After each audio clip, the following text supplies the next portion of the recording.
Hi everybody, I'm Dr. Ehsan Sadri, board certified ophthalmologist here in Newport Beach, California.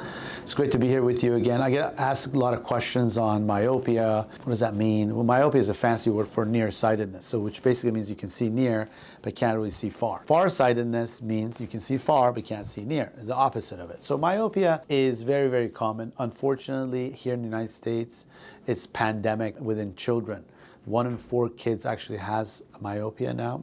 There's a lot of leading theories of why that is, and that's relatively new. But there's a lot of data that suggests that kids that don't get enough sunlight and spend a lot of times indoors, particularly kids that are on the iPad or up close vision all day long, they have a higher risk factor. We don't know the mechanisms, but we do know there's a huge tsunami of patients coming. Myopia can affect adults as well. You may notice that your vision is fine, and after 30s and 40s, driving vision typically drops off. And the reason night vision drops off is because your pupil is dilated, you capture more scattered light. And if you have any what we call prescription or refractive error, when you're driving or watching TV, and there's low contrast, you may not see things at a good resolution like you did during the daytime. And the physics behind that is basically look at your pupil size. Your pupil size is small when there's a lot of light, like this camera light that's around my eyes, and I can focus better. On the other hand, when the amount of ambient light is dim, your pupil dilates, and there's a lot of more scatter if you have prescription, like myopic prescription.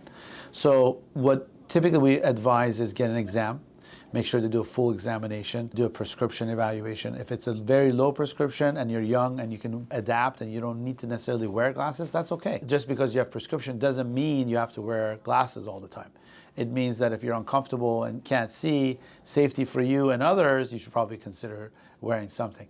And typically what I recommend is putting in glove compartment glasses, right? So just wearing something at night, or if you're gonna watch TV or you're gonna drive. The progression of myopia, or what we call amount of myopia, comes in mild, moderate, or severe. Obviously, if it's mild, we can treat with glasses and contacts. If it's severe, the prescription may not be enough, or you might have other condition we can talk about another time called keratoconus, which is basically a cone-shaped cornea. This is when your prescription changes pretty rapidly, and we want to make sure that the cornea is stable and doesn't have a cone associated with it. But myopia is a very common problem and is a risk factor for other things like glaucoma. So if you do have prescription in your eyes and it is mild to moderate and does run in the family, typically you should get annual checkup with your eye doctor, make sure that everything else in the back of the eye is okay. In severe form of myopia, it can cause really bad, devastating things like retinal detachment or a tear. Those are really important because those detachments or tears can actually have devastating vision loss. We really are vigilant about getting patients on examination because if they do have that, we want to make sure they're diagnosed. Number 2, they're pre-treated. Your doctor can actually do stuff that helps prevent retinal detachments and tears using laser therapies. It's a big subject, pretty exciting because there's a lot of therapeutics coming. In kids, we have eye drops that are actually now being used to manage what we call pathologic or progressive myopia in children. So if your child has one, you should definitely think about that. There's already FDA approval of contact lenses made by Cooper Vision. I don't have any financial interest. That's a contact lens that allows the patient to defocus the prescription and so that their progressive myopia doesn't get as bad.